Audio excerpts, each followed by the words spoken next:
This is the Mettle podcast, and I am your host, Coach Matt Thomann. I'm a former athlete, teacher, coach, and athletic director that switched careers after surviving cancer and a stroke in the fall of 2020. But I'm also a dad of a son and a daughter that were successful high school athletes that went on to college. Now I use that experience along with my ICF coaching certification when helping teams, coaches, and athletes from all over the country. Each week, I will pose a specific question that will help coaches of all types better understand mental toughness. In the Mettle podcast, coaches will learn to help their athletes overcome adversity without being the adversity they need to overcome. Early in my teaching career, I had a friend tell me that the days go slow, but the years go fast, and I've reminded that every year on New Year's because I feel like we're just getting into the year each year. And by the time I'm, writing down 23 on everything, it's time for me to write out 24. And, I think the older I get, the faster things go. And I don't know if I'm okay with that, but it is what it is. But regardless, it's 2024. So welcome, you made it. And, it is time for everyone to, hopefully you haven't, by the time you're listening to this, if you set a New Year's resolution, you haven't already broken it. But the chances are, by the time you listen to the Mettle podcast in March, you'll have broken it. And I'm a positive guy and I'm supposed to help people out and do things. But look, if I'm going to Vegas and I'm making bets, looking at the odds, most resolutions fail by, about March or so. They don't make it all year, and it's only about a 8 to 9% success rate. Different studies show there's a 90+% chance that your New Year's resolution is going to fail. So sorry to, but the thing is, you already know that, right? It's to the point now that people they don't even like saying that they make New Year's resolutions because everybody knows that they fail. And I think that part of the problem with resolutions is the way that we frame the mindset and the way we think about it. And I've got some tips for that. So I'm not going to tell you that I'm working on helping you work with your resolutions. I'm going to give you an alternative. Resolutions mean to either do something or not do something. And it's so finite. Either I'm going to do this or I'm not going to do this.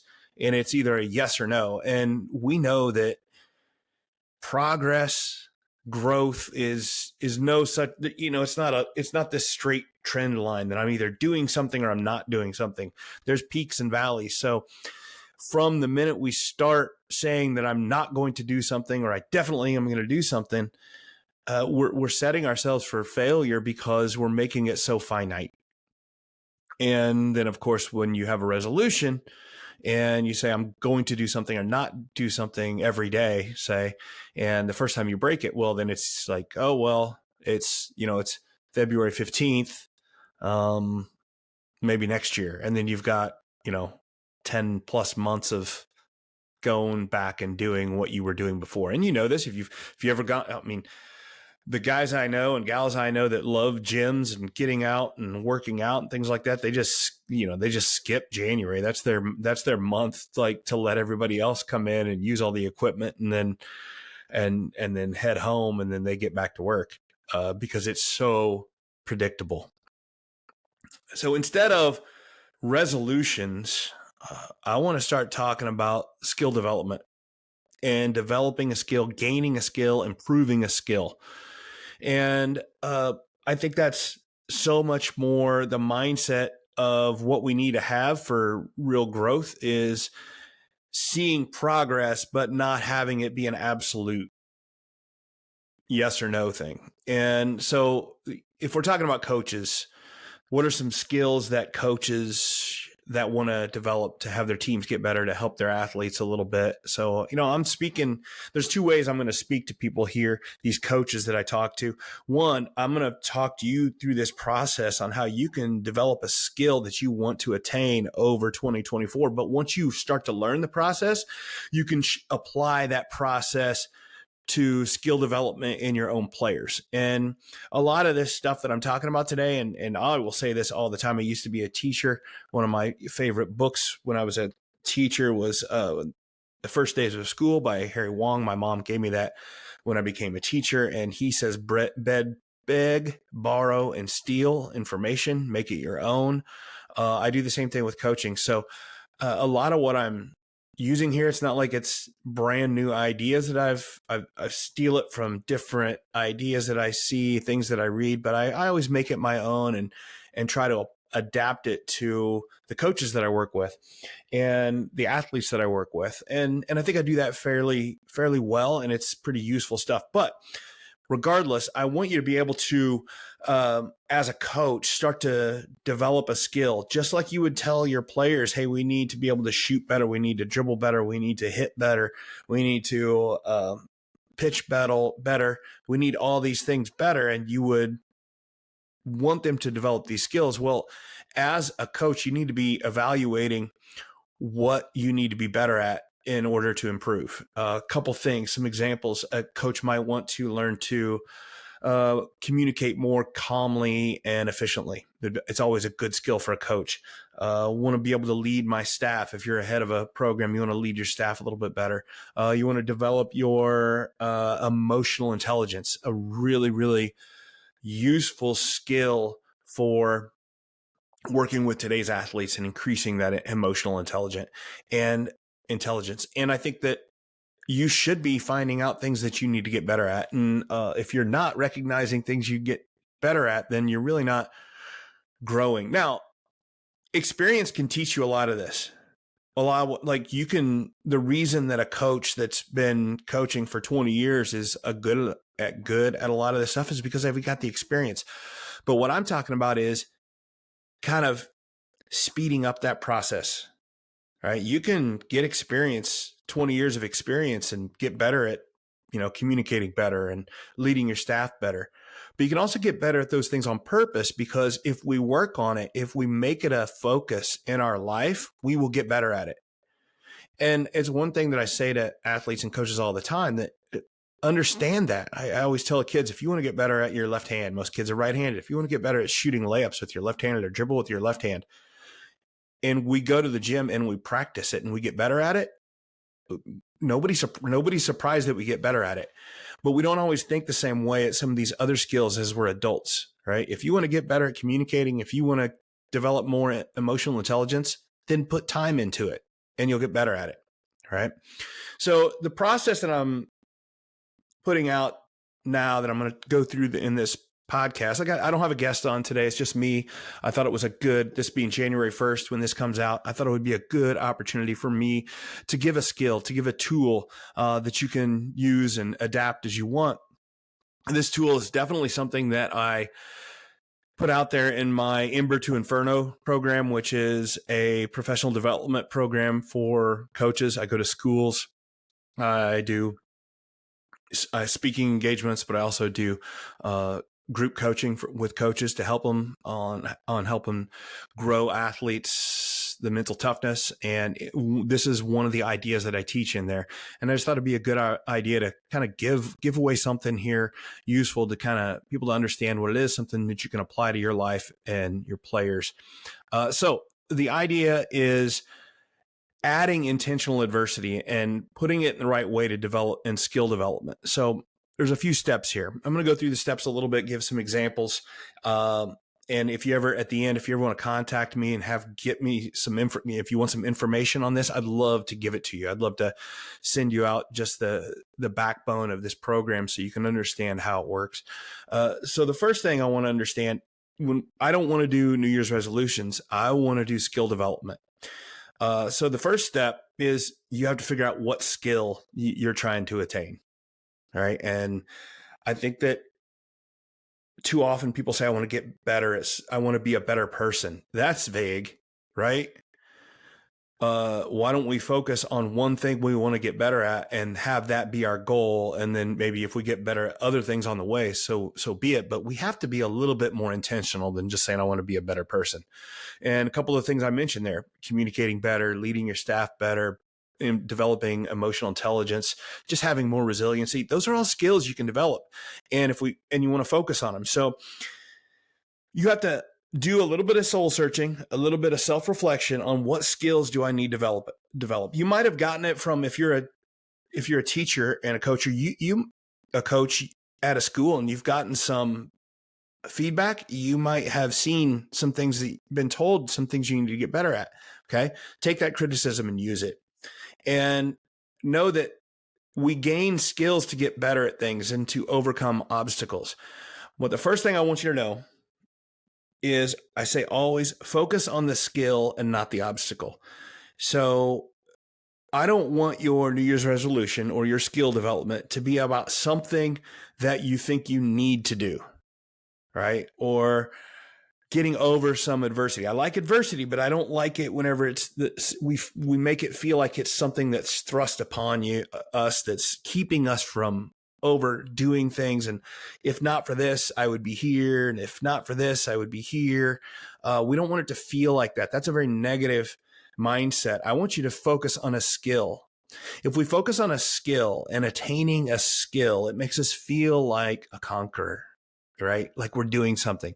If we focus on the obstacle and the obstacles in our path and the things that slow us down, it makes us feel like a victim. And victim mentality is no good. We want to feel like we're gaining something, getting somewhere. So it's not something that you think you need, but something you want. Hey, I want to get better at this skill because that's going to help me. Right? Be a conqueror, not a victim. That's the first one. Focus on a skill. You have to write down, if you're, possibly you listen to this, you got a piece of paper, write some things down. What is a skill you want to develop? Right? It's that simple.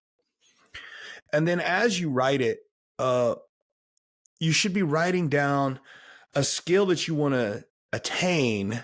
And you really need to make sure that you're doing this in a positive way. And what I mean by that is the problem with a lot of New Year's resolutions is they are negative. For instance, somebody might say, hey, for January, I'm going to do a dry January. I'm not going to have a drink. I'm not going to drink any alcohol. I'm not going to have any fast food. I'm not going to do this. I'm going to deprive myself of this. And you might need that, right? That might be something you really need, but there's two problems with that. One, it's like I said before, it's absolute, right? It's either yes, I'm going to do it, or not, I'm going to do it, or no, I'm not. And if the second I don't, then it's gone. The other reason is when we say that we don't want to do something, it puts it in our head. I'm a big Yankees fan. Derek Jeter used to say the last thing you say is the first thing you do. If you put it in terms, if you're a golf coach, you would never hit, one of your players is coming up on a big hole, 18th hole, they really need it. And you would never go up and say, hey, don't slice, right? It's putting it in their head. And you would never tell a baseball player, don't strike out. Right? It's a terrible idea, but we do this sometimes to ourselves in New Year's resolution. Hey, don't do this, don't do that. Right? Same with the skill development. You may have been told something you need to get better at, or something you really want to be hard on yourself. Like, look, I need to stop yelling at my players. Right? I need to stop being so negative with my players. I need to not fail my staff this year. Okay. Maybe those things are things you don't want to do and you shouldn't do, but your mindset matters, right? So instead of saying, I need to stop yelling at my players, give it the positive spin. Say, hey, I need to learn to communicate calmly and effectively with my players. Okay. I need to learn to lead my staff effectively. I need to learn how to point out positives and focus on positives. All right. Those are things, it's about a mindset, and you have to start. We're talking about neuroplasticity. We're talking about it takes time to develop, but you have to start building those neural connections towards the positive. A lot of times we automatically get into the negative, and it's just somewhat of it's a natural thing. It's a natural human nature. A lot of studies show that we tend to go to the negative. So you have to really fight it. And one of the ways to fight that is start by not saying negative things that you are, saying things you aren't going to do. Right. It's as simple as that. Just start saying it positively. Mettle is a person's ability to face adversity in a spirited and resilient manner. It is a great skill to have for athletics and for life, but it is not something we are born with. If you want it, you have to forge your mettle. And if you listen to the Mental Mettle podcast, you already know that, but not everybody else does yet. So help me out by ordering and wearing some sweet The Mental Mettle podcast gear. We've got short sleeve tees, long sleeve tees, and some super comfortable hoodies. Order online today and you can have your gear in no time. But the best part is that every order helps support the show and helps me spread the message that mental toughness is a trait that can and should be built. So find the link in the show notes, order your gear, and start showing that you know how to forge your mettle. You can't make chicken salad out of chicken feathers, or perhaps you've heard it or even said the other version. Regardless, good coaches should not blame a lack of success on the players they get to coach. It's a lame excuse, and I'm sorry if that ruffles your feathers. But it's your job as a coach to develop your players. If your athletes lack skill or mental toughness, it's your responsibility to develop it. But how do you make today's athlete tougher without risking breaking them? Well, Mental Mettle Coaching now offers professional development for coaches explaining how to do just that. The program is called Ember to Inferno, Building Mentally Tough Athletes. It teaches real tools and tangible methods that are proven to increase the mental health and toughness of athletes. The program is available as an in-person seminar or as virtual small group coaching. Don't wish for mentally tough athletes. Build them. Contact Mental Mettle Coaching today.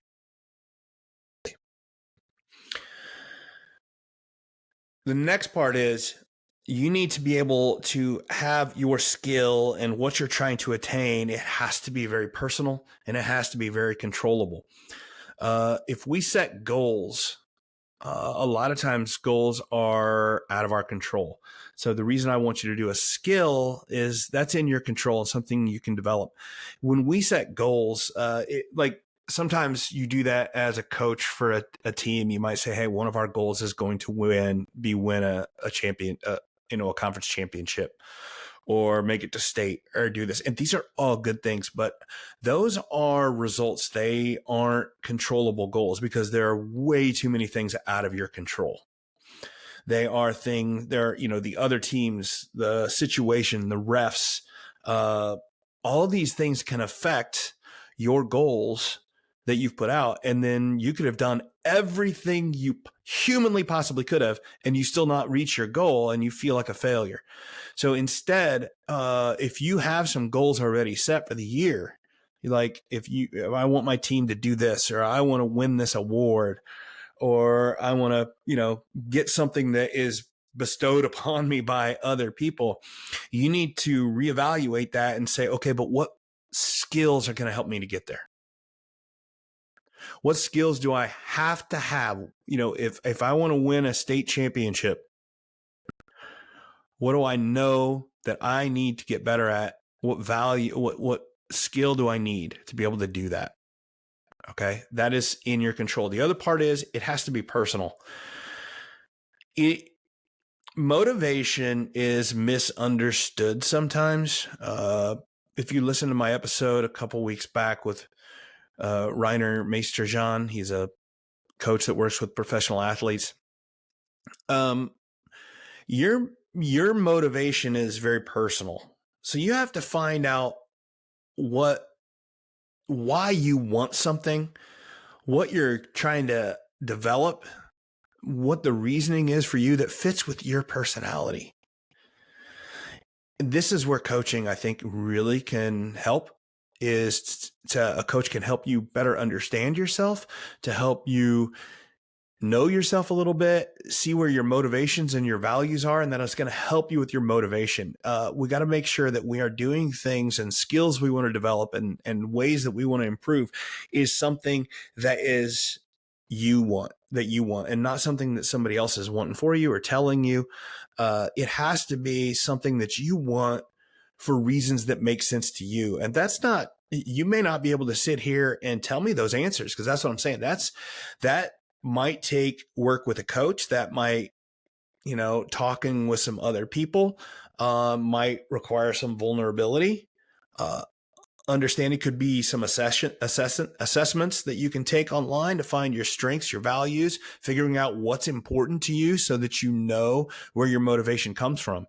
But you have to have, if you want your skill acquisition over the next year, 2024, to be successful, you really need to have some of that personal motivation and understand yourself a little bit. So you got to make it personal, make it controllable. Once you really start to set that goal and know those values or what you have, and then what skill you want to develop, then we can start adding the adversity. This is a key part. This is something that coaches know because they do it to their athletes. All right. If we need to get better at something, we intentionally add adversity. We make practice hard on purpose. But then I don't know that we always apply that to our own life. Now, you may not be of the age of your players and you aren't in shape to go out and run, suicides or the mile in a certain time or lift like you could back when you were young. And that's fine. But there are other types of adversity. It's not all physical. It's mental adversity, things that you can put on yourself and make harder on yourself on purpose. If you want to get better at being more, communicating more effectively and calmly, then find ways that you can put yourself in difficult situations. It could be doing some public speaking at some places, doing a little practice, debate, some arguments on purpose with some things. And I know that can seem strange, but that's how you get better at it. And honestly, you could watch you watch game film of your athletes and pick out things they're doing wrong. You could find a way to record yourself in some of these practices on what you say to your team in practices and games, and have some people critique it, you critique it, listen to it and say, where could I be better? And that may not seem like adversity, but it is, because we don't enjoy it, right? We don't enjoy the criticism and getting through it. But then the adversity comes whenever you realize, I need to change how I'm doing these things, and then applying it. If you want to get better at empathy, you have to engage in activities that pull out emotions on purpose. You have to put yourself in vulnerable situations so that you can better understand your players when they're in these vulnerable situations. It's the only way you really get better at empathy. Personally, my empathy now is so much more improved because of the tough situations that I put myself in. Some on purpose, some have just happened to me. I've, beating cancer and then having a stroke and having my language and communication skills, basically go to zero, gives me empathy that I never had before. And I'm able to understand what people are feeling in different situations that help me in my job and on a daily basis. If you aren't putting yourself in these tough situations and making yourself be vulnerable, you are not going to connect with your players as much as you could. That could be something you could do. I also think that even regardless of what your skill is that you're trying to attain, I think you need to be engaging in some sort of adversity, making something hard on yourself. And there's a couple things I always like to say about adversity. One, I feel like there's two types of adversity. There's mandatory and voluntary adversity. Mandatory is things that you have to deal with. That's things that life throw at us. but the voluntary adversity, things that we choose to do that make it hard on ourselves, help us with the mandatory adversity. I know without a doubt and with a absolute certainty that the fact that I had run a couple marathons and spent years running and putting myself in, on some long runs and putting myself in tough situations, I have no question that helped me through surviving my cancer and my stroke because I had been in tough situations before. And as I've mentioned on here before, I now go into and practice jujitsu, which is a whole nother level of adversity. And I continue to do that now. One of the big reasons I do it is practicing jujitsu helps me control my anxiety and pressure that I feel that has been an issue of mine for years. And it's not just me. I was having a conversation with a guy today. I know I didn't even bring it up, but he just said it.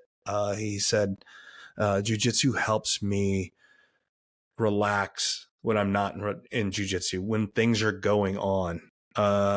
Because I've been in these terrible, these situations that are really hard, and I know I can handle them. Finding this intentional adversity and then finding a way to tie it to a skill that you want to develop. It is the way we grow. As I said, experience helps you get better as a coach and as a person, but you can speed that up by putting yourself in adverse situations. This is what we do with our players. We know we want to put them in tough situations because we know it makes them better and we know that makes them grow, but we don't always do it to ourselves. So find ways to put yourself in tough situations. Make it suck. Okay. It's okay. You're going to be okay. It is a mindset that you have to start developing if you want to get better, is putting yourself in tough situations and knowing your reasoning for doing it. Again, that jujitsu I went into, I started it because I know I needed to put myself in tough situations so I could better empathize with my athletes that were going through tough situations. And it worked. It helps me so much to do that. It's something did on purpose last year, and I'm going to continue to do it this year. And I've already put some skill development in place for myself, things I want to grow on and get better at. One of them, I'm increasing the times I'm training the jiu-jitsu, all to get better at it. There are so many other things I'm trying to do as well. I don't like the marketing that I have to do. It's not a skill I'm good at, but I've found out that it's something that you have to do if you want to be part of if you want to have a coaching business. The social media is part of it. So I am purposely getting out there, learning stuff about it, putting myself out there, that it can be scary. There's going to be some things that I put out that are, they're going to fail, but it's okay. It's me learning and doing it on purpose. And I think putting that yourself through those things is how we grow. And I'm a big fan of adversity and making things hard on yourself. But the next step is you really need to ignite. When you see growth, celebrate it. All right. One of the things that I think that make running and lifting so popular among people that like to get better or that like to be exercising is because we can see tangible growth. All right. One day you can bench 200 pounds. Next week you can bench 205. Hey, you just upped your max, and you can like see it. Maybe you want to run, the best you could do is a 10K, and you want to switch it, and you want to, hey, I want to do a half marathon, and you do it and you get the medal, and it's like, oh, I leveled up. And we can see that growth. So running and lifting are great for that, but it's hard in other stuff. Like, how do you say, I want to get better at empathy, or I want to get better at my communication or my leadership? How do you stair step that? Right? It's not easy to do. One of the ways that we do that in coaching is I use the Liggett scale all the time. The Liggett scale is nothing more than the 1 to 10, right? Talk about your leadership. Say, hey, I want to score my leadership with my staff, and say, well, give yourself a score. Well, I think I'm a 7 because ABC. Okay. Then what are you going to start working on? What is your plan? How are you going to develop? Are you going to go to a leadership course? Are you going to put yourself through some adverse situations that make you practice leadership? And then every so often, check it. Say, how do you think you're doing? Oh, I think I'm a 7.5 now. I might be trending up to an 8. Well, then celebrate it. Don't diminish it. I think a lot of times, especially in athletics and a lot of time in the men, we don't want to we just want to diminish any accomplishments. And that's not fair to say men, because I know a lot of women that do that too. We get better at something, we don't make a big deal. Now, you don't have to make a big Facebook post and get a lot of drama and anything like that, but find a way to recognize it among yourself, your family, those people that are here to hold you accountable. We'll talk about that in a minute. But celebrate it. Don't diminish it. If you're going to put in the time in the adversity, if you're going to put in that work in order to grow, then you better celebrate it. All right. That gives us the positive reinforcement that we have that keeps us understanding that adversity is worth it. All right. So don't skip that step. Find something you want to do to celebrate your accomplishment because you put in time, effort, went through some adversity. Now you're getting better at something. Then celebrate it. Okay. Make it your own, just like everything else. You can't make chicken salad out of chicken feathers, or perhaps you've heard it or even said the other version. Regardless, good coaches should not blame a lack of success on the players they get to coach. It's a lame excuse, and I'm sorry if that ruffles your feathers. But it's your job as a coach to develop your players. If your athletes lack skill or mental toughness, it's your responsibility to develop it. But how do you make today's athlete tougher without risking breaking them? Well, Mental Mettle Coaching now offers professional development for coaches, explaining how to do just that. The program is called Ember to Inferno, Building Mentally Tough Athletes. It teaches real tools and tangible methods that are proven to increase the mental health and toughness of athletes. The program is available as an in-person seminar or as virtual small group coaching. Don't wish for mentally tough athletes. Build them. Contact Mental Mettle Coaching today. Mettle is a person's ability to face adversity in a spirited and resilient manner. It is a great skill to have for athletics and for life, but it is not something we are born with. If you want it, you have to forge your mettle. And if you listen to the Mental Mettle podcast, you already know that, but not everybody else does yet. So help me out by ordering and wearing some sweet The Mental Mettle podcast gear. We've got short sleeve tees, long sleeve tees, and some super comfortable hoodies. Order online today and you can have your gear in no time.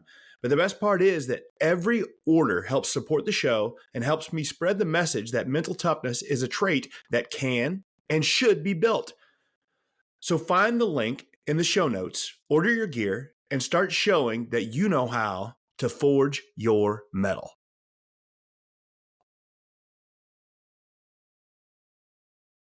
And then once you start to develop this plan and have these steps that you want to go through and this adversity you want to put yourself through, you must create a culture of accountability. A good plan with no accountability to keep you in check is not really a good plan.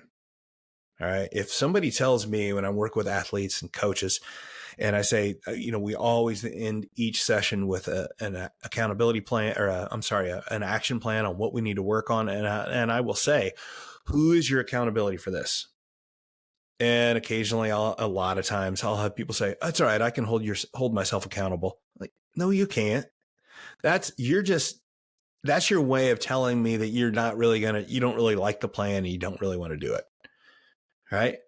If you like the plan and if you like what you're going to be going through and you think it's useful, you will want to share it with somebody. It doesn't have to be the world. It doesn't have to be a social media thing, but there's someone that you want to share it with that you're working on. And if you're not that excited about the plan and the adversity you're going to put yourself through, then you need to up your ante a little bit. Make it something that you are excited about, that you want to share with somebody. It's even better if you have the same plan that has the same skill that somebody wants to go through with you, and you guys you're going to the same classes and you're going to the same things and putting yourself through the same adversity. That's even better, right? That's somebody to hold you accountable. But if not, it could be a loved one or a friend that you're saying, hey, keep me accountable, making sure I'm doing this. Here's what I want you to check on me and how often. And then tell them, I want you to criticize me. That's a whole other thing, is accepting that criticism and being okay with it and wanting them to do that. This is a great spot. If you really struggle with this and you're like, I don't really have someone, it's not going to work without this. Cause I've tried this before and the people let me down and things like that. Hire a coach. Coaches are great at this. Coaches are great at helping you figure out what skill you want to work on, how you want to do it, and the accountability part. So I would highly suggest hiring a coach or, getting a professional to help you do that. And then once you start on and into this 2024 program and this skill development that you want to do, just remember that the whole point of it is you want to be flexible. All right. One of the reasons that New Year's resolutions fail is because they're so finite. They don't bend. It's a yes or a no. It's a resolution. Okay. We don't want that. We want to, you can just start to work and gain a skill throughout the year through 2024 and have setbacks and still be gaining on that skill. So it is, it's okay to adjust the plan. It's okay to change the plan. It's okay to criticize the plan. But regardless, the only failure is stopping growing towards increasing that skill that you want. That's the only failure, right? It's the only thing you can do wrong is saying, I'm going to stop putting myself in this hard situation or doing things hard things on purpose to get better. That's the only way you can fail here. That makes it so much better than a New Year's resolution. And if you haven't figured it out yet, you don't have to do this stuff just at the beginning of the year. It fits sometimes. It can be something you do during your off season or during your season, depending on what it is. I would need to get better at this season. This season, I need to get better at this. Or in the off season, I need to get better at this skill. There's breaks in our lives that are good spots for us to do this. So couple things, that's pretty much the plan. Just remember, it is about working on gaining a skill. Forget resolutions. Okay. Make it positive. Make it something very personal that you want to get better at and understand yourself a little bit so you're more likely to stick to it. Create and accept adversity. All right. Honestly, quit being a baby about it. Do some hard things on purpose, just like you're asking your athletes to do. They will appreciate that. They will very much appreciate knowing that you put yourself in tough situations. You get some serious street cred with your players if you're doing that. And then get some accountability, find somebody to help you, figure out what steps you're going to get to, constantly be checking how you're doing at gaining that skill. And when you make progress, celebrate it, have fun with it, and see the growth. When we're here 2025, a year from now, it's one of those things that helps to look at yourself and say, how do I want to be different? What's that going to help me? Why do I want that? And then kind of be excited about that. This version of you in 1 year that's gained this skill, is that something you want? Because if it's a skill you want to develop, it's not a magic wand. All right, the last episode, if you remember, I did the Christmas episode with my brother. We did the same thing. We were talking a lot of the same stuff about Christmas change and Christmas miracles and how they just don't happen overnight. That's a great plan, January 1st, to start thinking about your plan, your skill development, what you want to get better at. And remember, once you learn this skill of how to gain skills, if you will, and understand this process a little bit better, you can better understand how to develop skills in your athletes better and share it with them. It's not a secret. Hey, here's what we need to get better at. Here's why we need this. Here's how it's going to help us. Make it personal for each of them. Make it a positive thing. Like I used to think about one of the things I used to do wrong coaching is we used to say, hey, we'd start a practice. We'd say we need to have less turnovers, right? That's a basketball thing. We need less turnovers. That's that negative mindset again. So we're going through the entire practice about not turning the ball over. Well, shocker, we turned it over a lot. The skill development is more about, hey, we need to be careful and have our skill development be ball security or ball control. Right? Those are minor things that make a huge difference. So once you start tweaking these little things in your own life and how you want to gain skills, it's something you can do with your players and getting better. And that's my goal here. Again, the Mental Mettle podcast is all about helping coaches better understand how they can develop mental toughness in their athletes. So hopefully you've got a good skill. Hopefully you can get going. If you would love to hear more, if you would like an outline for this process, it's not much, but it would have a little bit. If you're looking for a PDF with some information there, you can reach out to me, Coach Thomann at gmail.com. You can find all my information in the show notes. You can get that. If you liked, again, this is one piece of the entire professional development thing I do with coaches called Ember to Inferno, which is all about how to take that little spark that a lot of athletes have, because today's athlete, we know that they've gone through a lot. And you can argue about that if you want, but going through the pandemic and the social media and having the phones around them all the time, that affects kids. And that's not the kids' fault. I'm not saying it's our fault, but it's the situation they're in. And a lot of kids come to us with that a little bit of a spark, but it's easy to put that spark out, right? If we don't cultivate that growth in the right way, we get kids that don't even want to play. And look, we're not doing our job as coaches if we have kids that just quit all the time. We have to have ways to do that. And this Ember to Inferno program is part of that. This intentional skill development that I'm talking about here is one part of it, but it's like step 5. There's other steps that we have to bolster confidence first, and some ways that we can do that really are part of this program. So if you have any questions about that, learn more about this Ember to Inferno program.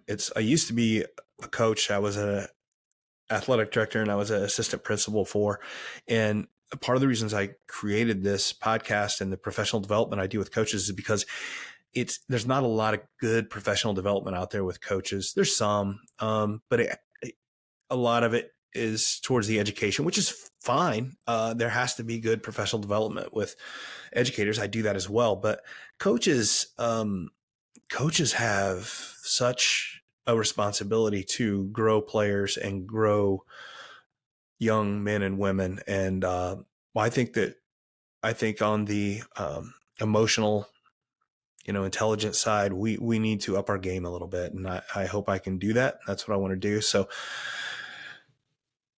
practice this. Ask me if you want for more information, but have a good 2024. I hope that in 2025 or at the end of 2024, you're able to look back at the skills you've developed and how you've gotten to be a better coach and how to feel good about that. Because that's my goal. So Whew.